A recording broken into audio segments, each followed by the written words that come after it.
Welcome back everyone. आज हम start कर रहे हैं हमारी 12th की जो यूनिट चल रही है इकोलॉजी वाली, उसका chapter 2 that is chapter 12 ecosystem. चलिए स्टार्ट करते हैं। An ecosystem can be visualise as a functional unit of nature. हम इकोसिस्टम को कैसे देख सकते हैं कि वो फंक्शनल यूनिट है नेचर की। तो यहाँ से हमें क्या पता चलता है कि इकोलॉजी जो इकोसिस्टम है वो क्या है, फंक्शनल यूनिट है नेचर की। मतलब जैसे कि हमने पढ़ा था cell the basic unit of life, ऐसे ही नेचर की ये फंक्शनल यूनिट है हमारा ecosystem. Where the living organism interact, जहाँ पे लिविंग ऑर्गेनिज्म इंटरेक्ट करते हैं, आपस में मेल जोल करते हैं among themselves and also with the surroundings, अपने आपस में और अपने आसपास की सराउंडिंग्स में जो उनका फिजिकल एनवायरनमेंट है लाइक एयर, वाटर, सॉइल, ये सारी चीज़ें। Ecosystem varies greatly in size from a small pond to a large forest और अ सी। जो हमारा इकोसिस्टम है वो वेरी करता है साइज में, जैसे कि एक छोटा सा भी हो सकता है कि स्मॉल पॉन्ड की तरह, और एक बड़ा फॉरेस्ट या सी की तरह भी। तो ये सारे किसके एग्जाम्पल हुए, इकोसिस्टम के। यहाँ से हमें ये पता चलता है कि स्मॉल पॉन्ड की बात करें तो वो भी हमारा इकोसिस्टम है, फॉरेस्ट की बात करें तो वो भी इकोसिस्टम है, और सी की बात करेंगे तो वो भी हमारा इकोसिस्टम है।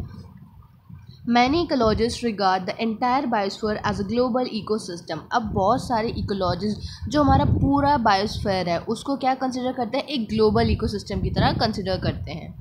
As a composite of all the local ecosystem on earth, जिसमें क्या आता है, जितने भी लोकल इकोसिस्टम एग्जिस्ट करते हैं नेचर में, उन सबको साथ में जोड़ के बनता है हमारा टोटल ग्लोबल इकोसिस्टम, जिसको कहा जाता है बायोस्फीयर, जो हमारा पूरा बायोस्फीयर है। Since this system is too much big and complex to be studied at one time, ये जो सिस्टम है ये बहुत बड़ा है, बहुत कॉम्प्लेक्स है। अगर इसको एक टाइम पे पढ़ने बैठे तो ये बहुत कॉम्प्लेक्स हो जाएगा हमारे लिए। It is convenient to divide it into two basic categories. अपनी सहूलियत के हिसाब से, कन्वीनियंस के हिसाब से हमने उसको दो बेसिक कैटेगरीज में बांट दिया है, नेमली द टेरेस्ट्रियल। पहली है टेरेस्ट्रियल, दूसरा है एक्वेटिक। अब देखो टेरेस्ट्रियल और एक्वेटिक दो, तो हमें यहाँ से क्या पता चलता है कि इकोसिस्टम हमारे दो टाइप के हो गए, दो कैटेगरी में उसको डिवाइड कर दिया गया। एक हो गया टेरेस्ट्रियल इकोसिस्टम और एक बन गया हमारा एक्वेटिक इकोसिस्टम। फिर इसमें ये भी आता है मैन मेड और आर्टिफिशियल, ये वाले टाइप भी आते हैं। अब देखते हैं कि forest, grassland and the desert are the some examples of terrestrial ecosystem. किसके एग्जांपल है, फॉरेस्ट, ग्रासलैंड और डेजर्ट। किसके एग्जांपल जो है, हमारे टेरेस्ट्रियल इकोसिस्टम के। वहीं पे पॉन्ड की बात करी जाए, लेक की बात, वेटलैंड, रिवर एंड एस्ट्यूरी, ये किसके एग्जांपल्स हैं, हमारे एक्वेटिक इकोसिस्टम के।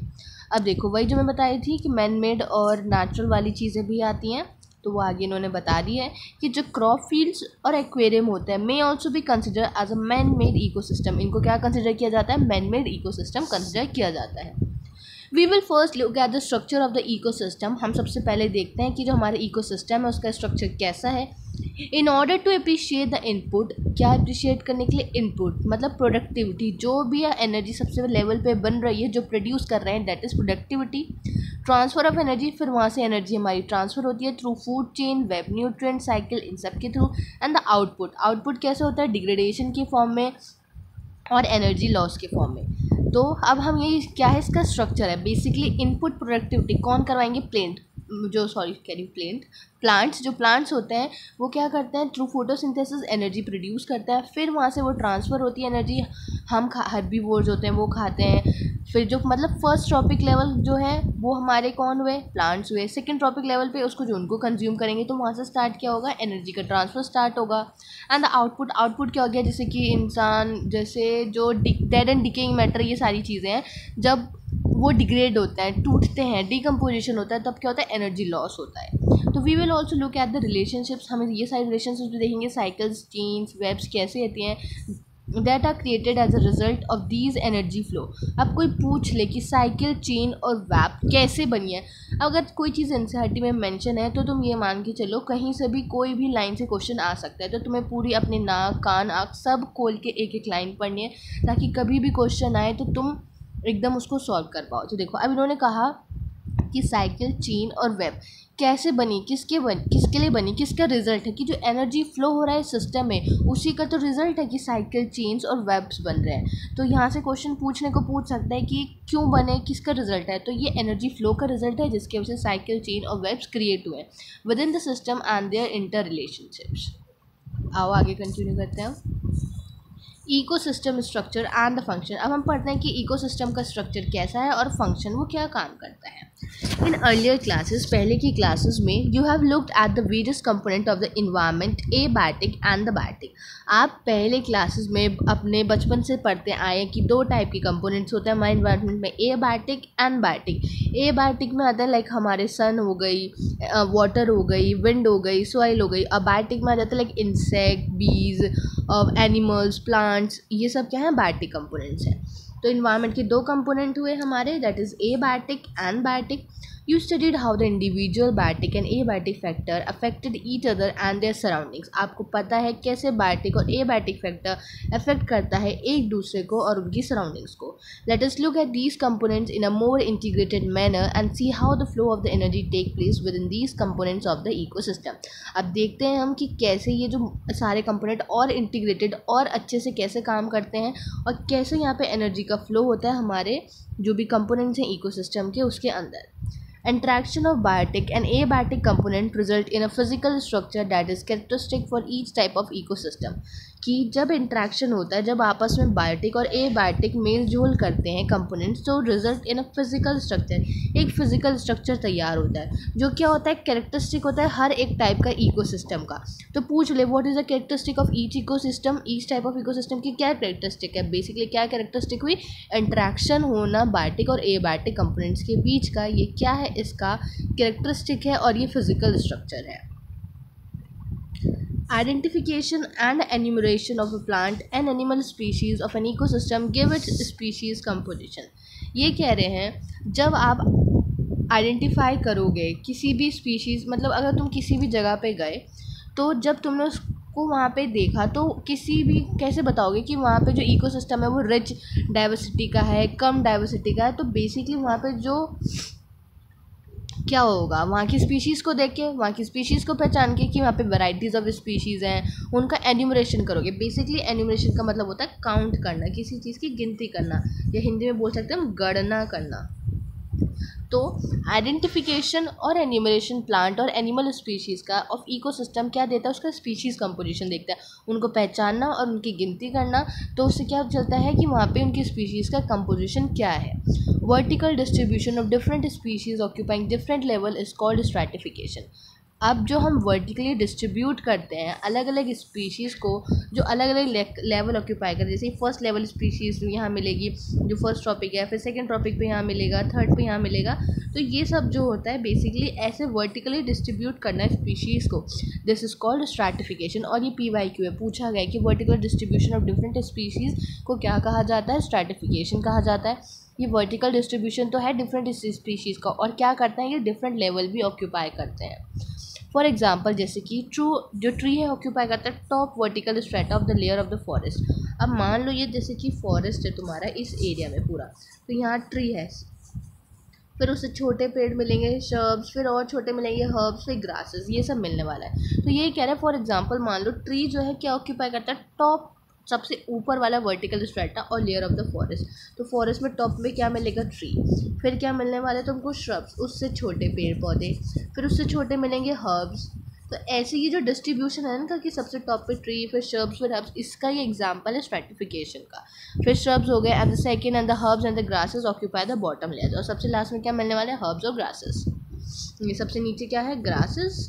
तो ये क्या है, वर्टिकल डिस्ट्रीब्यूशन हुआ किस चीज़ का, डिफरेंट स्पीशीज़ का, और डिफरेंट वर्टिकल स्ट्रैटा ऑक्यूपाई करा, डिफरेंट लेवल ऑक्यूपाई करा।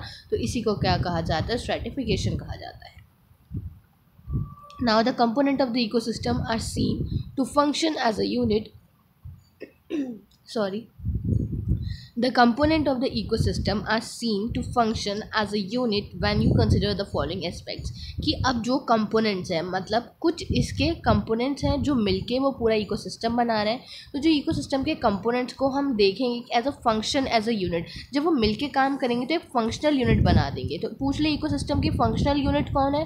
अभी हमने पता है ecosystem functional unit है नेचर की, लेकिन ecosystem की functional unit क्या होंगे, उसके ये चारों components जो भी हम पढ़ेंगे।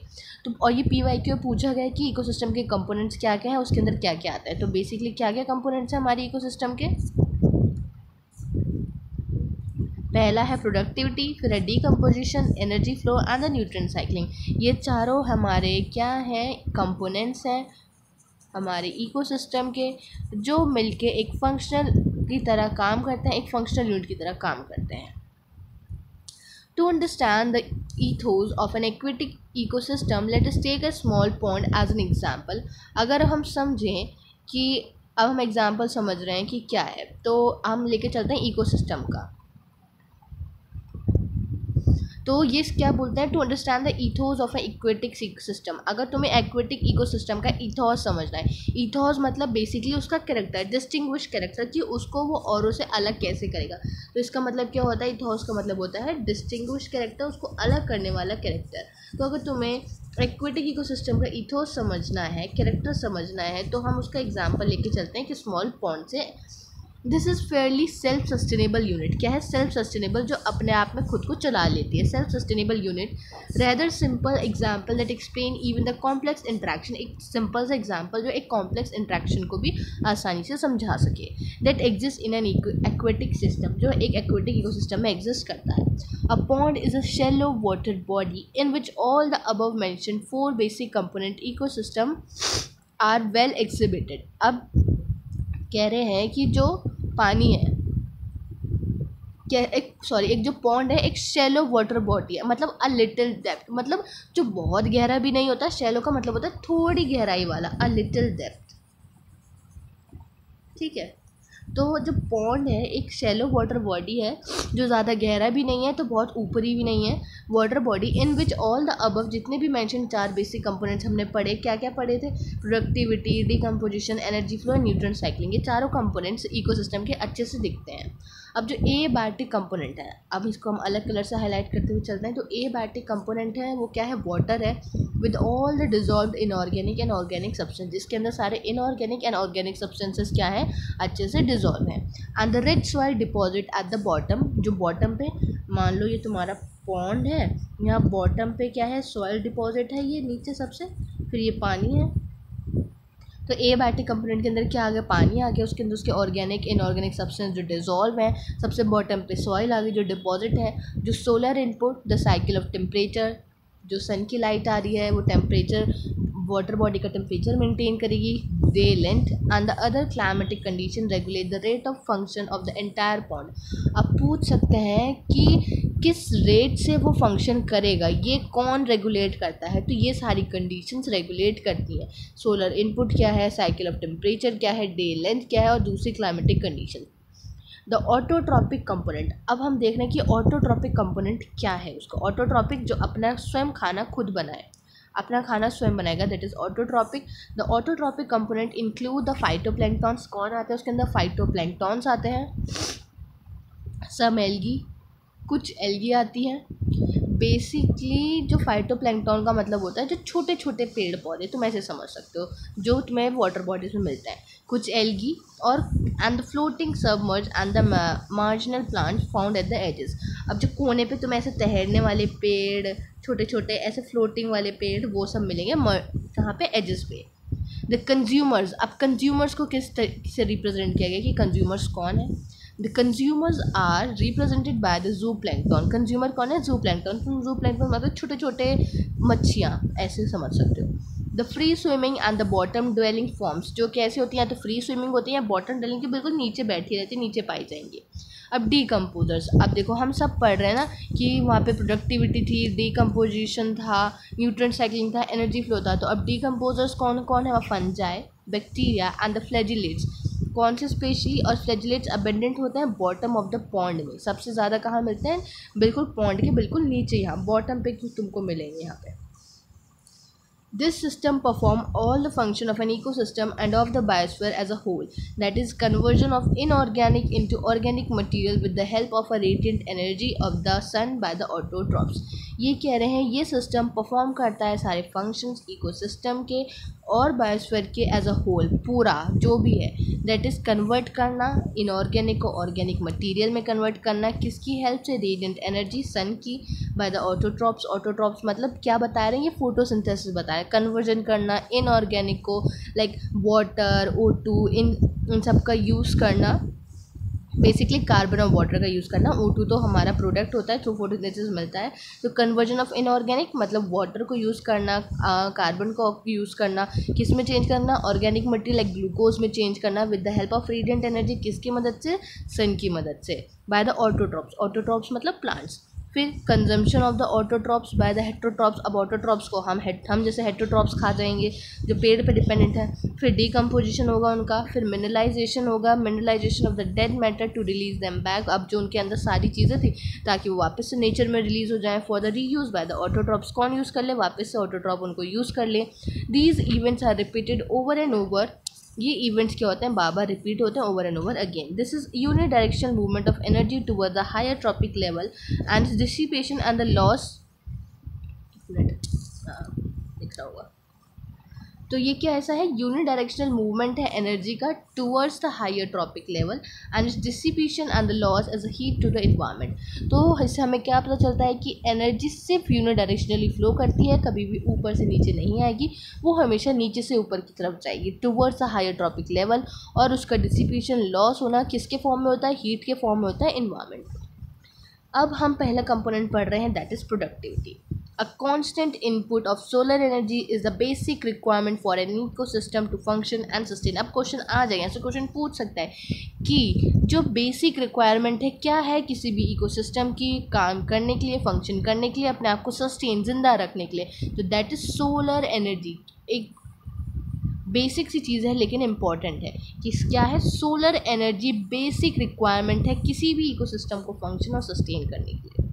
Primary production is defined as the amount of, primary production को हम कैसे डिफाइन करते हैं, प्राइमरी प्रोडक्शन वो अमाउंट है, वो बायोमास या वो ऑर्गेनिक मैटर, वो ऑर्गेनिक मैटर लाइक ग्लूकोज जो प्लांट बना रहे हैं, जो प्रोड्यूस कर रहे हैं पर यूनिट एरिया।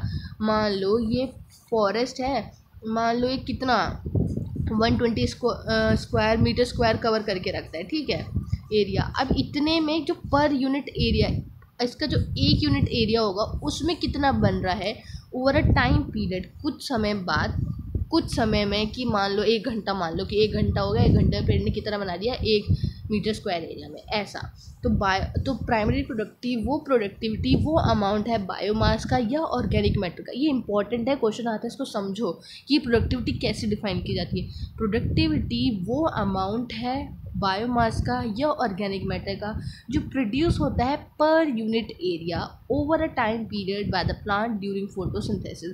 जो पर यूनिट एरिया मतलब मान लो कोई अगर 120 मीटर स्क्वायर की जगह है, उसका 1 मीटर में स्क्वायर में जो पेड़ पर यूनिट कितना बना रहा है एक पर्टिकुलर टाइम में, फोटोसिंथेसिस के time, that is primary productivity. It is express in terms of weight. किसके टर्म्स में उसको एक्सप्रेस की जाती है, वेट के टर्म्स में, that is gram metre square. और एनर्जी, और किसके फॉर्म में की जाती है, एनर्जी के फॉर्म में। एनर्जी किस में होती है, kilo calorie per metre square. The rate of biomass production is called productivity. अब देखो जिस रेट से वो बायोमास बनेगा उस चीज़ को कहा गया है प्रोडक्टिविटी। तो ये इंपॉर्टेंट है, इसकी यूनिट से पहले PYQs आए पुराने सालों में, पूछे गए कि इसकी यूनिट क्या होती है वेट में और एनर्जी में। तो वेट में क्या होगी, ग्राम पर मीटर स्क्वायर, एनर्जी में पूछ ले तो kilo calorie per metre square. तो रेट ऑफ बायोमास प्रोडक्शन को क्या कहा जाता है, प्रोडक्टिविटी कहा जाता है। It is express in terms of, ये हो गया देखो। अब प्रोडक्टिविटी क्या था, पर यूनिट, वहाँ टाइम भी आ गया ना, तो यहाँ पे देखो खाली अगर हम बायोमास की बात कर रहे थे वेट वगैरह की तो ग्राम मीटर पर स्क्वायर आया था, अब ये हो गया gram per metre square per year, that is productivity. क्योंकि विद टाइम रेट जब भी आता है तो वहाँ टाइम की बात तो आ ही कि कितने टाइम में कोई चीज़ कितनी बन रही है, तभी वहाँ से उसका रेट आता है। और kilo calorie per metre square per year. To compare the productivity of different ecosystem it can be divided into gross primary productivity and the net primary productivity. अब पूछ ले कि ये कॉन्सेप्ट ही क्यों आया था, तो बहुत कम बच्चों को पता है कि ये कॉन्सेप्ट क्यों ही आया, कि ग्रॉस प्राइमरी प्रोडक्टिविटी क्या, नेट प्राइमरी प्रोडक्टिविटी क्या, ये क्यों आया। बेसिकली क्या कंपेयर करने के लिए कि जो डिफरेंट इकोसिस्टम्स हैं उनकी प्रोडक्टिविटी को कंपेयर करने के लिए ये 2 टाइप की प्रोडक्टिविटी डिफाइन की जाती है, that is gross primary productivity and the net primary productivity. Basically तुम ग्रॉस प्राइमरी प्रोडक्टिविटी से ऐसे समझ सकते हो कि मान लो कोई इंसान कहीं जॉब कर रहा है, ठीक है, अब उसको जो जो उसकी सैलरी है वो है उसकी 50,000, लेकिन अब जो कटा के उसे मिलेगी कि कुछ इनकम टैक्स में जाएगी, कुछ उसके अलाउंसेस में जाएगी, कुछ उसका स्टोर करके रखा जाएगा, रिजर्व करके रखा जाएगा, इन केस जो भी गवर्नमेंट की पॉलिसी होती है उन सब में जाएगी। तो जो भी कटा के उसको मिल रही है, उसके हाथ में जो अमाउंट आ रहा है, that is net primary productivity.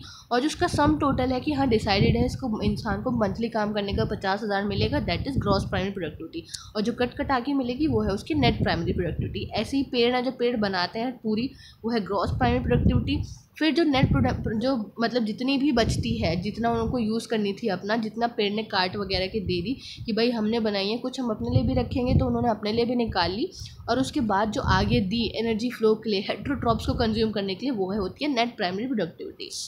तो gross primary productivity of an ecosystem is the rate of production of organic matter during photosynthesis. कितना ऑर्गेनिक मैटर बना ड्यूरिंग फोटोसिंथेसिस, वो है उसकी ग्रॉस प्राइमरी प्रोडक्टिविटी। वहीं पे a considerable amount of GPP is utilise by the plant. वही का इसमें से कुछ अमाउंट का कौन यूज़ कर लेता है, प्लांट यूज़ करते हैं। भाई उन्होंने बनाए तो अपने लिए भी यूज़ करेंगे, बेसिकली खाना बनाया तो अपने लिए भी तो खाना निकालेगा ना इंसान। तो कंसिडरेबल अमाउंट जीपीपी का यूटिलाइज कर लेता है प्लांट, किस फॉर्म में, रेस्पिरेशन के फॉर्म में। अब जो ग्रॉस प्राइमरी प्रोडक्टिविटी थी उसमें से हम रेस्पिरेशन लॉस माइनस कर दें तो बचती है हमारे पास नेट प्राइमरी प्रोडक्टिविटी। और ये PYQ कम से कम 10, तुम PYQs में देख लो कि 10 बार ये क्वेश्चन रिपीट हुआ है कि नेट प्राइमरी प्रोडक्टिविटी क्या होता है, नेट प्राइमरी प्रोडक्टिविटी क्या होता है। तो नेट प्राइमरी प्रोडक्टिविटी होता है GPP, that is gross primary productivity minus respiration loss. Respiration loss को हम R से रिप्रेजेंट करते हैं, ये इंपॉर्टेंट है, पता होना चाहिए सबको।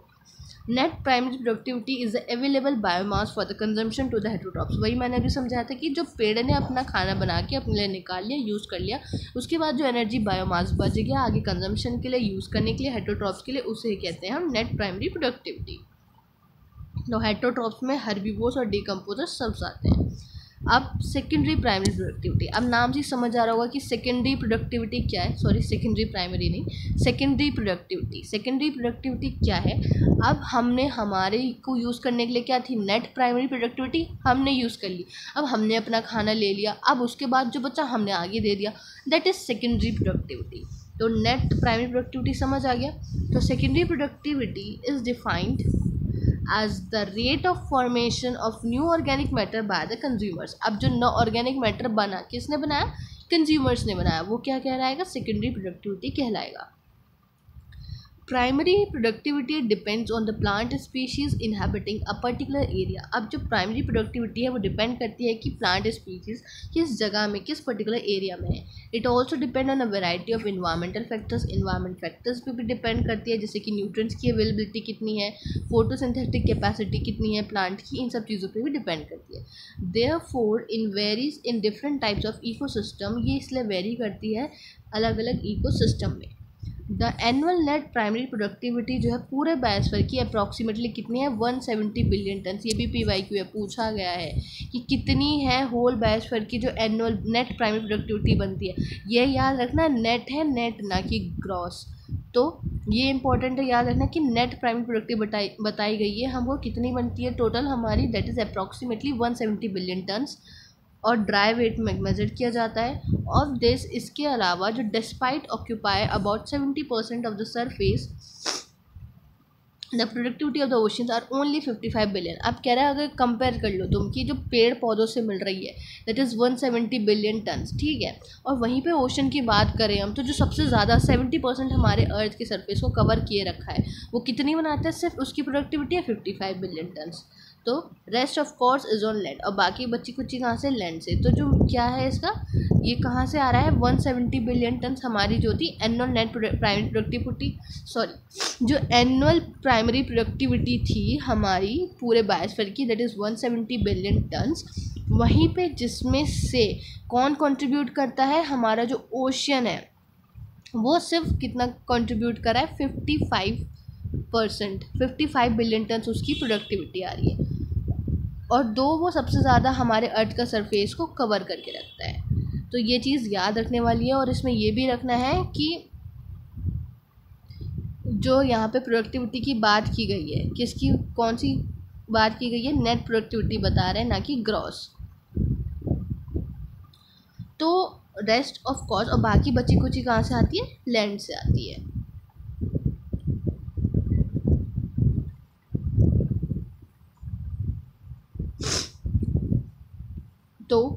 Discuss the main reason for the low productivity of the ocean with your teacher. तो आप क्या मतलब खुद सोचो कि क्या रीज़न हो सकता है कि वहाँ पे ऐसा क्या फैक्टर्स हैं कि जिसकी वजह से वहाँ की प्रोडक्टिविटी कम है। अभी हमने पढ़ा कि जो प्रोडक्टिविटी है वो किस पे डिपेंड करी है, प्लांट की स्पीशीज़ पे, किस एरिया को इनहैबिटेट करा है उसने, और कैसे इन्वायरमेंटल फैक्टर्स हैं। तो ये सारी चीज़ें वहाँ की प्रोडक्टिविटी को अफेक्ट करेगी। अब तुम देख लो कि वहाँ पे क्या है, न्यूट्रिएंट्स की कमी होगी पानी में, क्योंकि वहाँ पे क्या होता है, जो डीप सी में तुम बात करो तो जब वहाँ पे जो सर्कुलेशन होता है ना बेसिकली न्यूट्रिएंट्स का, वो थोड़ा कम होता है, और जो ड्राइविंग न्यूट्रिएंट्स होते हैं कुछ सनलाइट जो नीचे है बॉटम पे वो भी कम पहुंचेगी। तो जिसकी वजह से क्या होता है कि वहाँ की जो प्रोडक्टिविटी हो जाती है, क्योंकि वहाँ पे अब देखो प्रोडक्टिविटी किस पे डिपेंड कर रही है, प्रोड्यूसर्स पे डिपेंड कर रही है, वहाँ प्रोड्यूसर्स भी कम है, तो इसलिए वहाँ की प्रोडक्टिविटी क्या होती है, कम होती है ओशन की। तो ये सारे रीजन हैं, क्योंकि सब चीज़ें अफेक्ट करती हैं प्रोडक्टिविटी को, कि प्लांट कैसे हैं, प्लांट किस जगह में रह रही है, उसकी स्पीशीज़ कितना है, उसकी फोटोसिंथेसिस करने का रेट कितना है, ये सारी चीज़ें डिपेंड करती हैं प्रोडक्टिविटी पे। अब हमारा नेक्स्ट कंपोनेंट है that is decomposition. You may have heard of the earthworm being referred to as a farmer's friend. आपने सुना ही होगा कि अर्थवर्म को फार्मर फ्रेंड्स कहा जाता है। दिस इज सो बिकॉज क्यों, क्योंकि वो हेल्प करते हैं ब्रेक डाउन करने में कॉम्प्लेक्स ऑर्गेनिक मैटर को इंटरलूजनिंग ऑफ द, और साथ साथ में सॉइल को लूज करने के लिए। सबको पता है, ये बचपन 8th क्लास से पढ़ा है हमने, वर्मी कंपोस्ट वगैरह और फार्मर्स फ्रेंड क्यों कहा जाता है, क्योंकि जो भी वहाँ पे ऑर्गेनिक मैटर होता है कॉम्प्लेक्स, उनको डिग्रेड करते हैं वो, और सॉइल को लूज करते हैं, सॉइल को और पोरस बनाते हैं, उसकी पोरोसिटी इंक्रीज करते हैं। सिमिलरली वैसे ही जो डीकम्पोजर्स है वो ब्रेक डाउन करता है कॉम्प्लेक्स ऑर्गेनिक मैटर को इनऑर्गेनिक सब्सटेंसेस में, जैसे कि carbon dioxide, water and the nutrients, and the process is called decomposition. और इसी प्रोसेस को डीकम्पोजिशन कहा जाता है। क्या हुआ डीकम्पोजिशन, जो कॉम्प्लेक्स ऑर्गेनिक मैटर है उनको इनऑर्गेनिक सब्सटेंसेस में तोड़ना, जैसे कि कार्बन डाइऑक्साइड, वाटर, न्यूट्रिएंट्स, तो इस प्रोसेस को कहा जाता है decomposition. Dead plant remains such as leaves, bark, flower and the dead remains of the animal include fecal matter constitute the detritus। अब जो dead plant है उनका बचा कुचा, जैसे पत्तियाँ, बार्क, फ्लावर, डेड रिमेन किसका, एनिमल्स का, जिसमें फीकल मैटर आ गए, ये सब क्या मिलते हैं मिलके क्या बनता है, डेट्राइटिस बनता है, जो एक रॉ मटेरियल है। अब डीकम्पोजिशन होगा किसी चीज़ पे तो होगा, जिसका डीकम्पोजिशन करेंगे, जिसको तोड़ेंगे तो उसके लिए मटेरियल चाहिए। तो जो रॉ मटेरियल है जिसको डिकम्पोज किया जाता है, जिसको तोड़ा जाता है, दैट इज़ डेट्राइटस। और डेट्राइटस के अंदर क्या आता है, dead and decaying matter, plant, animal, उनका फीकल मैटर, ये सब वही लिखा है, which is the raw material for the decomposition. तो पूछ ले what is the raw material for decomposition, that is detritus. और डेट्राइटस के अंदर क्या क्या आता है, डेड प्लांट के रिमेन, जैसे कि उसकी पत्तियाँ, bark, flower, dead remain animals का, फीकल मैटर, ये सारी चीज़ें डेट्राइटस के अंदर आती हैं। The important step in the process of decomposition are fragmentation, leaching, catabolism, humidification and mineralisation. अब हम ये कंपोनेंट्स पढ़ रहे हैं हमारे इकोसिस्टम के। एक कंपोनेंट हमने पढ़ लिया है दैट इज प्रोडक्टिविटी, दूसरा हम पढ़ रहे हैं डीकम्पोजिशन। अब डीकम्पोजिशन कराने के लिए भी 4 स्टेप्स में होता है ये प्रोसेस जो होता है, that is fragmentation, leaching, catabolism, humidification and mineralisation. तो टोटल 5 स्टेप्स लगते हैं डीकम्पोजिशन कराने के लिए। जब ये सारा डीकम्पोजिशन का प्रोसेस होगा, जब ये सारी चीज़ें इसकी स्टेप्स कंप्लीट हो जाएंगे। अब डेट्राइटिवोर क्या है, नाम जो समझ आ रहा है, जो डेट्राइटिस पे काम करने वाला हो। तो डेट्राइटिवोर जिसका एग्जाम्पल है अर्थवर्म, वो क्या करेगा, ब्रेक डाउन करेगा डेट्राइटिस को छोटे छोटे पार्टिकल्स में। This process is called fragmentation. इस प्रोसेस को क्या कहा जाता है, फ्रेगमेंटेशन कहा जाता है। अब तुम मान लो कि ये डेट्राइटिस था हमारा, अब इसको तुमने ऐसे छोटे छोटे फ्रेगमेंट्स में काट दिया, छोटे छोटे टुकड़ों में काट दिया, तो दैट इज़ फ्रेगमेंटेशन। तो फ्रेगमेंटेशन का मतलब हुआ जो वो पार्टिकल है अभी उसकी केमिकल प्रॉपर्टीज़ चेंज नहीं हुए, उसका फॉर्म चेंज नहीं हुआ है, बस उस पार्टिकल को जैसे नाइफ से हम सब्जी काट रहे हैं ना, अब बस सब्जी काटी गई है तो उसको नाइफ से कट कर दिया गया छोटे छोटे पार्ट्स में, छोटे छोटे पीसेस में, that is fragmentation. Bye the process of leaching, अब लीचिंग का प्रोसेस होगा जिसमें वाटर सोल्यूबल इनऑर्गेनिक न्यूट्रिएंट जितने भी होंगे go down into the soil, वो सॉइल के अंदर चले जाएंगे। जितने भी वाटर सोल्यूबल इनऑर्गेनिक न्यूट्रिएंट्स होंगे, कौन से न्यूट्रिएंट्स की बात की जा रही है, इनऑर्गेनिक, ये याद रखने वाली बात है, इंपॉर्टेंट है ये, चले जाएंगे और प्रेसिपिटेट हो जाएंगे एज अनअवेलेबल सॉल्ट्स के फॉर्म में। अब जो बैक्टीरियल और फंगल एंजाइम्स होंगे वो डिग्रेड करेंगे डेट्राइटिस को, किस में, सिंपल इनऑर्गेनिक सब्सटेंसेस में, और इस प्रोसेस को ही कहा जाता है कैटाबॉलिज्म।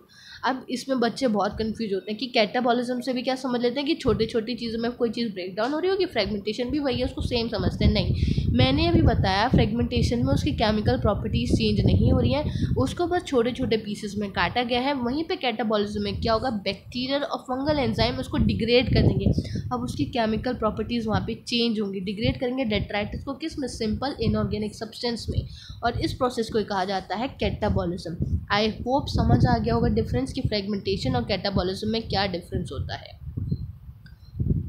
तो यहाँ तक हमने 3 स्टेप्स कर लिए। सबसे पहले उसको छोटे छोटे टुकड़ों में काटा गया, फ्रेगमेंट में काटा गया। अब उसमें से जितने भी वाटर सॉल्युबल थे उन सबको इनऑर्गेनिक न्यूट्रिएंट्स अर्थ में चले जाएंगे और प्रेसिपिटेट हो जाएंगे एज अनअवेलेबल सॉल्ट्स। अब जो बैक्टीरियल फंगल एंजाइम होंगे वो डेट्राइटिस पाएंगे, उसको डिग्रेड करेंगे। अब उसकी केमिकल प्रॉपर्टीज चेंज हो रही हैं तो उसको कहा जाएगा catabolism. It is important to note, ये आवश्यक है कि उसे आप ये नोट करें कि जितने भी अबव स्टेप जो भी हमने बताए हैं डीकम्पोजिशन में, वो एक के बाद एक साइमल्टेनियसली चलते रहते हैं डेट्राइटिस पे। अब humification and mineralisation occur during decomposition in the soil. ये कब होता है, डीकम्पोजिशन के टाइम पे ही होता है, ह्यूमिनिफिकेशन और मिनरलाइजेशन और सॉइल के अंदर। अब ह्यूमिनिफिकेशन क्या है, ह्यूमिनिफिकेशन लीड्स क्या करता है, leads to the accumulation of dark coloured amorphous substance called humus that is highly resistant to microbial action. अब इसका मतलब क्या हुआ, ह्यूमिनिफिकेशन में डार्क कलर्ड कोई एमोर्फस, ये PYQ पूछा गया है कि चूज़ अ करेक्ट स्टेटमेंट, तो एमोर्फस की जगह वहाँ पे कुछ और लिखा था, वो वर्ड मुझे याद नहीं आ रहा, लेकिन हाँ था, उसको चेंज कर दिया कि चूज़ द करेक्ट स्टेटमेंट क्या होता है। ह्यूमिनिफिकेशन एक्यूमुलेशन होना डार्क कलर्ड एमोर्फस सब्सटेंस का, उसे कहते हैं हम humus that is highly resistant to microbial action. जो माइक्रोबियल एक्शन के लिए क्या होता है, हाईली रेजिस्टेंट होता है। मतलब ये सॉइल है और उसके ऊपर ऐसे डार्क कलर का एक एमोर्फस सब्सटेंस एक्यूमुलेट हो गया, ऐसे पूरा डार्क मान लो ये क्या है तुम्हारी, तो ये ह्यूमस हो गई, इसी को ह्यूमस कहा जाता है। और ये क्या होती है, इस पे जो इंसेक्ट वगैरह जो माइक्रोबियल एक्शन होता है वो बहुत कम असर करता है इसके ऊपर। वही लिखा है ना, highly resistant to microbial action and undergoes decomposition at an extremely slow rate. यहाँ से ये क्वेश्चन है PYQ पूछा जाता है कि उसको स्लो रेट को फास्ट रेट कर देते हैं, और उसका डीकम्पोजिशन कैसे होता है, एक बहुत ही स्लो रेट पे होता है। बीइंग कोलाइडल इन नेचर, और कैसी होती है वो, कोलाइडल इन नेचर होती है। इसकी हर एक लाइन इंपॉर्टेंट है, जो हम पढ़ते जा रहे हैं सबसे क्वेश्चन आए हुए हैं। कैसी है वो, कोलाइडल नेचर की है। It serve as a reservoir of nutrient, और न्यूट्रेंट के रिजर्वॉयर की तरह, न्यूट्रेंट के बैंक की तरह, उसकी जमा पूंजी की तरह, जो न्यूट्रेंट्स को जमा करने वाली जगह उसकी तरह वो काम करती है। कौन, humus. The humus is further degraded, और डिग्रेड कैसे होती है, सम माइक्रोब्स, कुछ माइक्रोब्स द्वारा, and release the inorganic nutrient occur by the process known as mineralisation. और जब ह्यूमस होती है वो डिग्रेड होती है कुछ माइक्रोब्स द्वारा, और उस टाइम पे वो कुछ इनऑर्गेनिक न्यूट्रेंट क्या करती है, रिलीज करती है, और इसी किस प्रोसेस के थ्रू, उस प्रोसेस को कहा जाता है mineralisation. Decomposition is largely an oxygen requiring process. अब ये लाइन बहुत इंपॉर्टेंट है, यहाँ से भी क्वेश्चन है। अभी हम जितना भी एक एक लाइन पढ़ रहे हैं ना, सबसे क्वेश्चन आए हुए, तो एकदम दिमाग खोल के पढ़ना। डिकम्पोजिशन क्या है, एक लार्जली ऑक्सीजन रिक्वायरिंग प्रोसेस है। The rate of decomposition is controlled by the chemical composition. तो जो रेट होता है ना डिकम्पोजिशन का, वो कंट्रोल अब किस चीज़ों पे डिपेंड करता है। The rate of decomposition is controlled by the chemical composition of the detritus and the climatic factors. जैसे हम प्रोडक्टिविटी देख रहे थे, वो उन सारी कंडीशंस पे डिपेंड कर रही थी कि प्लांट की कैपेसिटी कितनी है, प्लांट स्पीशीज़ कैसी है, वहाँ का एनवायरमेंटल फैक्टर सब किससे हैं।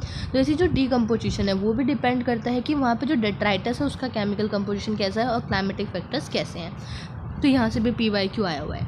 इन a particular climatic condition decomposition rate slower होगा अगर डेट्राइटिस किस में रिच हो, लिग्निन एंड काइटिन। यहाँ से तो कम से कम 5-6 बार ये क्वेश्चन रिपीट हुआ है, तुम PYQ में देख सकते हो कि अगर डेट्राइटिस डिकम्पोजिशन स्लो होगा अगर डेट्राइटिस किस में रिच होगा, लिग्निन में और काइटिन में। इसको दूसरे कलर से हाईलाइट करते हैं ताकि अलग से दिखाई दे। Rich in lignin and chitin, तो क्या होगा, स्लो होगा। और क्विकर कब होगा,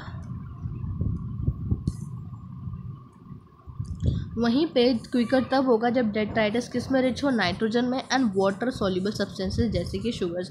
तो ये बहुत इंपॉर्टेंट है, ये इसे तो अपने दिमाग में एकदम छपा लो, याद कर लो कि स्लो होगा जब लिग्निन और काइटिन आएगा, और क्विक होगा जब क्या है, नाइट्रोजन और वाटर सॉल्युबल सब्सटेंस जैसे कि sugars. Temperature and soil moisture are the most important climatic factors that regulate decomposition through their effects on the activities of the soil microbes. तो उसमें क्या, टेम्परेचर टेम्परेचर और सॉइल का moisture, ये भी दो इम्पॉर्टेंट क्लाइमेटिक फैक्टर्स हैं जो रेगुलेट करते हैं डिकम्पोजिशन को, उनका क्या असर पड़ता है उसके ऊपर। तो जो वार्म और मॉइस्ट इन्वायरमेंट है, कैसा वार्म, गर्म और मॉइस्ट चिपचिपाहट वाला, वो फेवर करेगा डिकम्पोजिशन को। वहीं पर जहाँ लो टेम्परेचर होगा, लाइक ठंडी होगी, लो टेम्परेचर एंड द एनारोबिसिस, मतलब वहाँ पे O2 नहीं है, क्योंकि हमने अभी पढ़ा ये क्या था, ऑक्सीजन वाला प्रोसेस था ना, ऑक्सीजन रिक्वायरिंग प्रोसेस इतना बड़ा पड़ा है। तो जब ऑक्सीजन नहीं होगी तो वहाँ पे तो ऑब्वियसली बात है स्लो होने वाला है। Inhibit decomposition and resulting in a build up of in organic material, और क्या होगा, वहाँ डिकम्पोजिशन नहीं होगा और ऑर्गेनिक मटीरियल बिल्डअप होता जाएगा।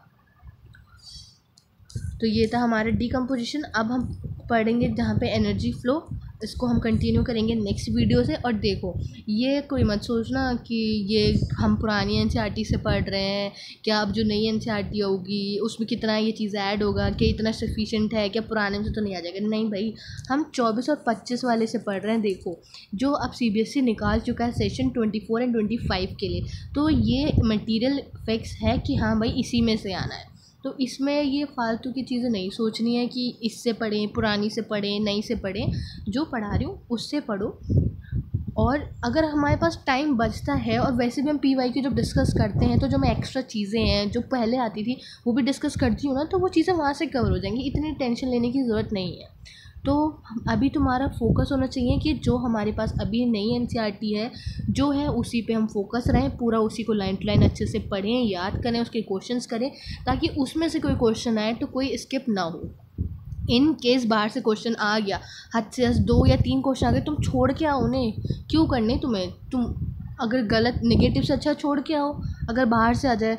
और अगर बाहर से आना होता है तो कुछ क्वेश्चंस ऐसे होते हैं जो बन भी जाते हैं, कुछ ऐसे होते हैं जो नहीं बनते। तो अपना जो है, जो भी पढ़ रहे हो उसी पे फोकस रहो, और उस पर सोचो कि जो मैं कर रहा हूँ उसमें अपना मैं बेस्ट दूँगा।